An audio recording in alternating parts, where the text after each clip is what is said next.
ഇന്ന് നമുക്കൊരു ചക്കക്കുരു മെഴുക്കുവരട്ടി ഉണ്ടാക്കി നോക്കാം. അതിനായിട്ട് ആദ്യം ഇതിൻ്റെ തൊലി കളയാം.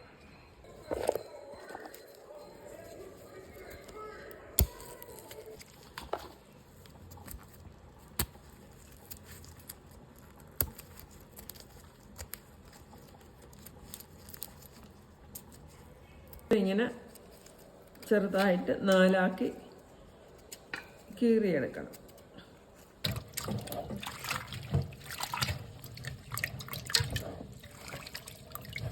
നല്ലതുപോലെ കഴുകി വാരിയെടുക്കുക. ഇനി ഇത് ഉപ്പിപ്പറ്റിക്കാനായിട്ട് വെക്കാം.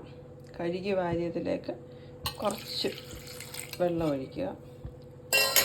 ആവശ്യത്തിന് ഉപ്പ് ഇടുക.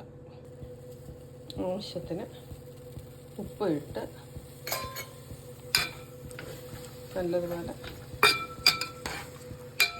ഇളക്കി അടച്ച് വെക്കുക. ഒരു 10 മിനിറ്റ് കഴിയുമ്പോൾ ഇളക്കി നോക്കുക. ചക്കക്കുരു വെന്തെന്ന് നോക്കാം.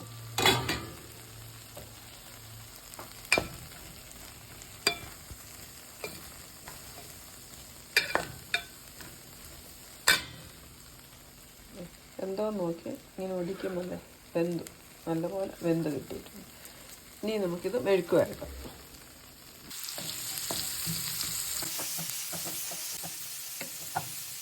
ഇനി അതിലേക്ക് ചക്കക്കുരു ഇട്ട് കൊടുക്കാം. ചെറിയ തീയിൽ കിടന്ന് മൊരിഞ്ഞ് വരട്ടെ. വെട്ടി ഒരു പകുതി പരുവായിട്ടുണ്ട്. അത് കുറച്ചുകൂടെ ഒന്ന് മൊരിയണം. അങ്ങനെ ചക്കക്കുരു മെഴുക്ക് വരട്ടി റെഡി ആയിട്ടുണ്ട്. നമുക്ക് ഗ്യാസ് ഓഫ് ചെയ്യാം.